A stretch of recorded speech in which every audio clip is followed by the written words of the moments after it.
আসসালামু আলাইকুম। Technique easy এডুকেশনের পক্ষ থেকে আপনাদের সবাইকে স্বাগতম জানাচ্ছি। প্রিয় শিক্ষার্থীরা, আজকের পর্বে আমরা এই এমসিকিউ প্রশ্নগুলো সমাধান করব। সবার প্রথমে আমাদের সামনে যে এমসিকিউটা দেওয়া রয়েছে, এখানে বলা হলো ত্রিভুজের তিনটি বাহুর দৈর্ঘ্য দেওয়া আছে, নিচের কোন ক্ষেত্রে সমকোণী ত্রিভুজ অঙ্কন সম্ভব নয়। অর্থাৎ ত্রিভুজের তিনটে করে বাহু এখানে উল্লেখ করা, নিচের কোন ক্ষেত্রে সমকোণী ত্রিভুজ অঙ্কন সম্ভব না। অর্থাৎ আমরা সমকোণী ত্রিভুজ আঁকতে পারবো না নিচের কোন ক্ষেত্রে। তো সমকোণী ত্রিভুজের ক্ষেত্রে যেই শর্ত পিথাগোরাস সাহিত্য থেকে আমরা পেয়েছি, পিথাগোরাসের উপপাদ্য অনুযায়ী আমরা পাই, সেটি হচ্ছে সমকোণী ত্রিভুজের ক্ষেত্রে অতিভুজের বর্গ অপর দুই বাহুর বর্গের সমষ্টির সমান। অতিভুজের বর্গ অপর দুই বাহুর বর্গের সমষ্টির সমান। অতিভুজ কোনটা? একটা ত্রিভুজের মধ্যে, সমকোণী ত্রিভুজের মধ্যে সমকোণের বিপরীতে যেই বাহু, অর্থাৎ সবচেয়ে বড় বাহুটা, সমকোণী ত্রিভুজে সবচেয়ে বড় বাহুটা, সমকোণের বিপরীতে যে বাহুটা থাকে, সেটাই হচ্ছে অতিভুজ। তো ওই অতিভুজের বর্গ অপর দুই বাহুর বর্গের সমষ্টির সমান। তাহলে এখানের মধ্যে এই যে 3, 4, 5, সবচেয়ে বড় কোনটা? 5। তাহলে আমরা 5কে বর্গ করব, সমান চিহ্ন, বাকি যে দুইটা বাহু তাদেরকে আমরা বর্গ করে যোগ করব। ফলাফল কি সমান হয়? দেখেন, 3 3 9, 4 4 16, 9 আর 16 যোগ করলে 25, এই সাইডেও 25।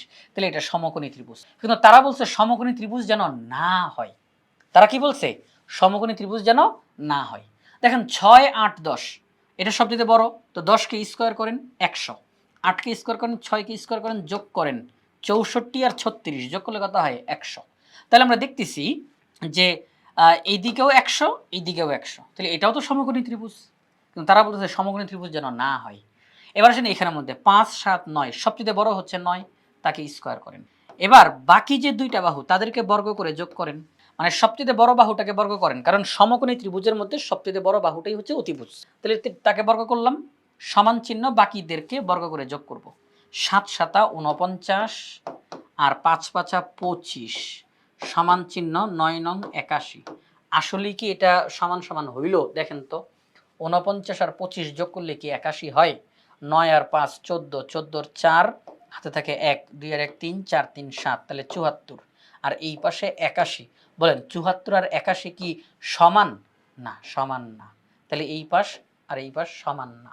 তাহলে আমরা বুঝলাম যে এই যে গ নাম্বারে যেই অপশনটা দেওয়া আছে, গ নাম্বারে যে সংখ্যাগুলো, এদেরকে দিয়ে সমকোণী ত্রিভুজ আমরা আঁকতে পারবো না। কারণ এখানে আমাদের সবচেয়ে বড় বাহুটা যেটা, তার বর্গ অপর দুই বাহুর বর্গের সমষ্টির সমান না। তাহলে এদেরকে দিয়ে সমকোণী ত্রিভুজ আঁকা সম্ভব না। কিন্তু এই যে দেখেন ঘ নাম্বার অপশন, 13কে স্কোয়ার করেন 169, 12কে স্কোয়ার করেন 144, 5কে স্কোয়ার করেন 25, 144 আর 25 যোগ করলে কিন্তু ঠিকই 169-এর সমান হয়। তাহলে আমরা দেখতেছি এই 4টা অপশনের মধ্যে ক, খ, ঘ, এই 3টা অপশন দিয়ে আমরা সমকোণী ত্রিভুজ আঁকতে পারবো, কিন্তু গ নাম্বার অপশনে যে সংখ্যাগুলো আছে এদেরকে দিয়ে আমরা সমকোণী ত্রিভুজ অঙ্কন করতে পারবো না। তাহলে আমাদের এই প্রথম এমসিকিউটার সমাধান হয়ে গেল। 1-এর গ নাম্বারটা হচ্ছে সঠিক উত্তর।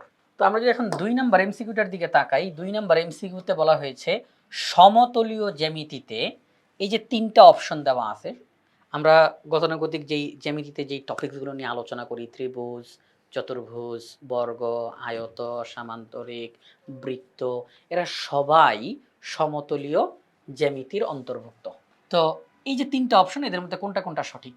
সমতলীয় জ্যামিতিতে প্রত্যেক সীমাবদ্ধ সমতল ক্ষেত্রের নির্দিষ্ট ক্ষেত্রফল রয়েছে। হ্যাঁ, সমতলীয় জ্যামিতিতে আমরা যাদেরকে নিয়ে আলোচনা করি, সাধারণত ত্রিভুজ, চতুর্ভুজ, বর্গ, আয়ত, রম্বস, ট্রাপিজিয়াম, সামান্তরিক, বৃত্ত, যাদেরকে নিয়ে আলোচনা করি, এদের সবারই নির্দিষ্ট করে ক্ষেত্রফল রয়েছে।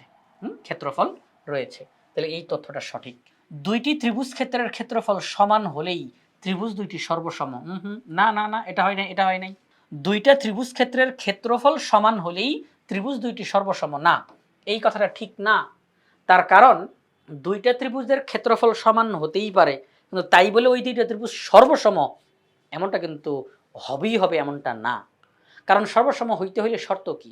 দুইটি ত্রিভুজ যদি সর্বসম হতে হয়, তাহলে শর্ত হচ্ছে অনুরূপ বাহুগুলো সমান হতে হবে, অনুরূপ কোণগুলো সমান হতে হবে। দুইটি ত্রিভুজ যদি সর্বসম হতে হয়, তাহলে শর্ত হলো অনুরূপ বাহুগুলোকেও সমান হতে হয়, অনুরূপ কোণগুলোকেও সমান হতে হয়। তো এখন দুইটা ত্রিভুজের ক্ষেত্রফল সমান, এই জন্য দুইটা ত্রিভুজ সর্বসম হয়ে যাবে এমনটা কিন্তু না। যেমন উদাহরণ দিই, দেখেন, মনে করেন যে একটা ত্রিভুজ তার ভূমি হচ্ছে 10। প্রিয় শিক্ষার্থীরা ভূমি কত? 10। আচ্ছা, উচ্চতা হচ্ছে, আমরা বললাম যে উচ্চতা হচ্ছে গিয়ে 4। উচ্চতা কত? 4। একটা ত্রিভুজ, তার ভূমি হচ্ছে 10, উচ্চতা হচ্ছে 4। তাহলে ক্ষেত্রফলটা কত? ত্রিভুজের ক্ষেত্রফলটা কত? দেখেন, আসেন আমরা বের করি। ত্রিভুজের ক্ষেত্রফল কত? ত্রিভুজের ক্ষেত্রফল নির্ণয়ের সূত্র কি? হাফ গুণ ভূমি গুণ উচ্চতা। হাফ গুণ ভূমি গুণ উচ্চতা। তাহলে আমরা বললাম এমন একটা ত্রিভুজ যার ভূমি হচ্ছে 10, উচ্চতা হচ্ছে 4। উচ্চতা হচ্ছে 4, আমরা এখানে 4 বলছি। আমরা এখানে 4 বলছি, যা বলছি তাই আমরা এখানে নিব। তাহলে উচ্চতা হচ্ছে 4। তাহলে হাফ গুণ ভূমি গুণ উচ্চতা। তাহলে দেখেন 2 10-এর মধ্যে 5 বার যায়, 4 5 20। তাহলে এইখানে যে ত্রিভুজটা নিয়ে আমরা কথা বললাম তার ক্ষেত্রফল হচ্ছে 20 বর্গ সেন্টিমিটার। কারণ ত্রিভুজটার ভূমি 10 সেন্টিমিটার, উচ্চতা 4 সেন্টিমিটার, ক্ষেত্রফল 20 বর্গ সেন্টিমিটার। ওকে, এবার দেখেন আমরা আরেকটা ত্রিভুজ নিয়ে কথা বলতেছি যার ভূমি হচ্ছে 8।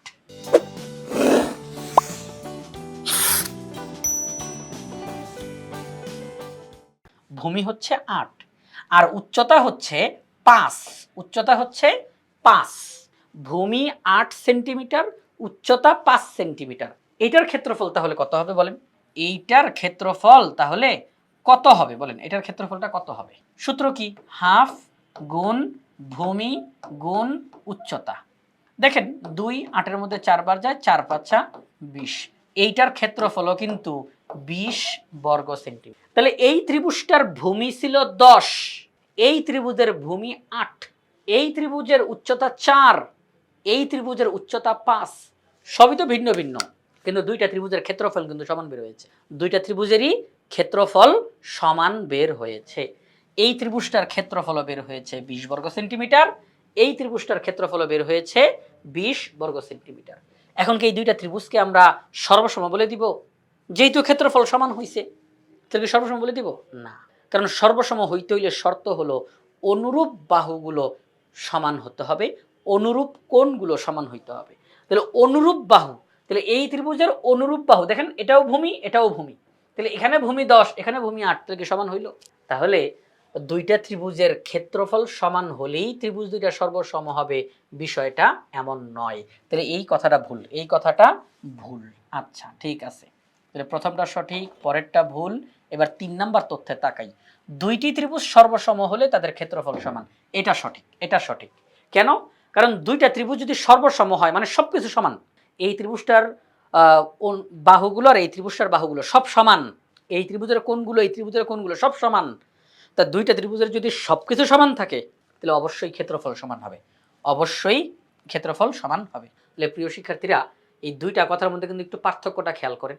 দুইটা ত্রিভুজের ক্ষেত্রফল সমান তো ত্রিভুজ দুটো সর্বসম এমনটা না, কিন্তু দুইটা ত্রিভুজ যদি সর্বসম হয় তাহলে ক্ষেত্রফল সমান হবেই হবে। ঠিক আছে? ওকে, তাহলে 1 আর 3 সঠিক, 1 ও 3 খ নাম্বার অপশনে রয়েছে। তাহলে 2 নাম্বার প্রশ্নের সঠিক উত্তর হচ্ছে খ। এবার আমরা এখানের মধ্যে কিছু তথ্য দেওয়া আছে। নিচের চিত্রে ত্রিভুজ এবিসি সমবাহু বলে দিছে। ত্রিভুজ এবিসি হলো সমবাহু, যে এবিসি এই ত্রিভুজটা হচ্ছে সমবাহু ত্রিভুজ। এডি লম্ব বিসি, এডি লম্ব বিসি অর্থাৎ বিসির উপরে এডি হচ্ছে লম্ব।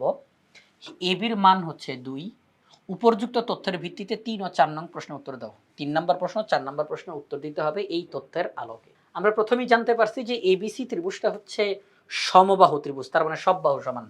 এবি বাহু, বিসি বাহু, এসি বাহু, সব বাহু এখানের মধ্যে সমান, এটা আমরা জানতে পারছি, সব বাহু সমান।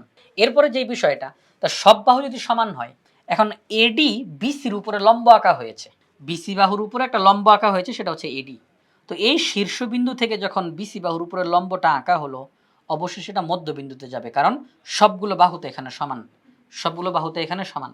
তাহলে সেই ক্ষেত্রে অবশ্যই অবশ্যই এই যে বিডি, এই যে দেখেন প্রশ্নের দিকে তাকান, 3 নাম্বার প্রশ্ন, বিডি সমান কত? বিডি সমান কত?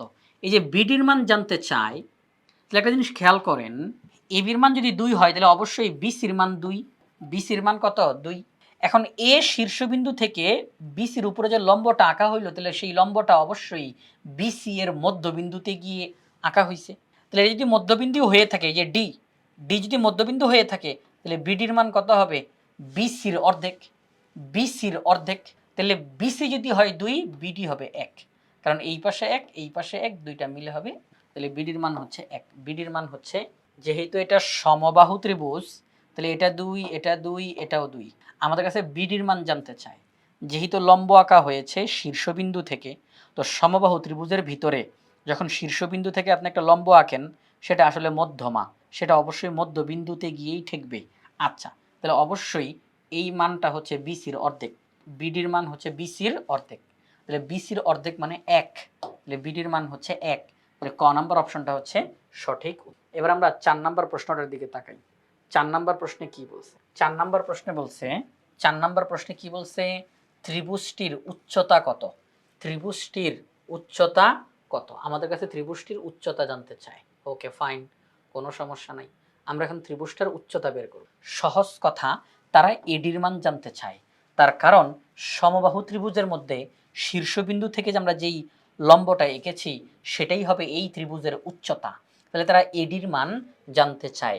প্রিয় শিক্ষার্থীরা, এই মাত্র আপনারা জানছেন না বিডির মান 1, ঠিক কি না? বিডির মান 1 আপনারা আগে থেকেই জানেন, এবির মান 2, আগে থেকেই আপনারা জানেন এবির মান 2। তাহলে এবির মান হচ্ছে 2, বিডির মান হচ্ছে 1। এখন এডির মান কত, এটা হচ্ছে মূলত জানার বিষয়। এডির মান কত? আচ্ছা, এডি কি একটা লম্ব না? এডি হচ্ছে একটা লম্ব। তাহলে এডি যদি একটা লম্ব হয়, তাহলে এখানে দেখেন, এই যে অবশ্যই এখানের মধ্যে সমকোণ আঁকা হয়েছে। অবশ্যই এখানে একটা সমকোণ আঁকা হয়েছে 90 ডিগ্রি। কারণ লম্ব লম্ব কীভাবে তৈরি হয়? 90 ডিগ্রির মাধ্যমে। এখানে আমাদের 90 ডিগ্রি সমকোণ আঁকা হয়েছে। তাহলে এ বি ডি, এই যে ত্রিভুজটা, এ বি ডি ত্রিভুজটা, এই ত্রিভুজের মধ্যে এখানের মধ্যে 90 ডিগ্রি কোণ। তাহলে এই ত্রিভুজটা হচ্ছে সমকোণী ত্রিভুজ। এই ত্রিভুজটা হচ্ছে সমকোণী। তাহলে এই যে এ বি ডি, এটা একটা সমকোণী ত্রিভুজ। তাহলে সেই ক্ষেত্রে সমকোণের বিপরীতে যেই বাহুটা অবস্থিত এবি, এবিটা হচ্ছে অতিভুজ। আমরা পিথাগোরাসের সূত্র অনুযায়ী অতিভুজের বর্গ অপর দুই বাহুর বর্গের সমষ্টির সমান। অতিভুজের বর্গ অপর দুই বাহুর বর্গের সমষ্টির সমান। তাহলে অতিভুজ হচ্ছে এবি, তাহলে এবির বর্গ অপর দুই বাহুর বর্গের সমষ্টির সমান।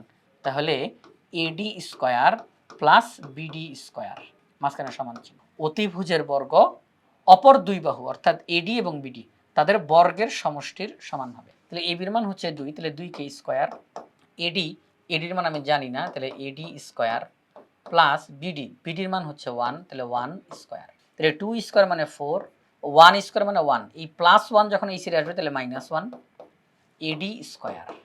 এখন একদিকের স্কয়ার আরেকদিকে গেলে রুট হয়ে যায়, 4 থেকে 1 বিয়োগ করলে হয় 3। তাহলে এডির মান হচ্ছে √3। এডির মান কত? √, ঠিক আছে? আমরা পিথাগোরাসের সূত্র অ্যাপ্লাই করে রেজাল্টটা বের করে। এডির মান √3। এডিটাই হচ্ছে এই ত্রিভুজের উচ্চতা। এডি হচ্ছে এই ত্রিভুজের উচ্চতা। তাহলে উচ্চতা হচ্ছে √3। উচ্চতা হচ্ছে √, ঠিক আছে? উচ্চতা হচ্ছে √3। খ নাম্বার অপশনটা হচ্ছে সঠিক। তাহলে 4 নাম্বার প্রশ্নের সঠিক উত্তর হচ্ছে খ নাম্বার অপশন। তো প্রিয় শিক্ষার্থীরা, আজকের পর্বে আমরা এই এমসিকিউ প্রশ্নগুলোর সমাধান করলাম বাংলাদেশের সর্বপ্রথম পূর্ণাঙ্গ ডিজিটাল সহায়ক বই ইজি ম্যাথ বই থেকে। ইজি ম্যাথ বইয়ে প্রত্যেকটা টপিক্সের সমাধান করে দিয়ে সেগুলোর ভিডিও ধারণ করে পাশেই কিউআর কোড দেওয়া থাকবে, অর্থাৎ শিক্ষার্থীরা যে কোনো সময় প্র্যাকটিস করতে গিয়ে পাশে থাকা কিউআর কোড স্ক্যান করার সাথে সাথে ওই নির্দিষ্ট টপিক্সের সমাধানের ভিডিও তার সামনে চলে আসবে। এটা শিক্ষার্থীদের জন্য অনেক বেশি উপকারী হবে। তাই আশা করব আপনারা সবাই ইজি ম্যাথ বইটি সংগ্রহ করে ফেলবেন।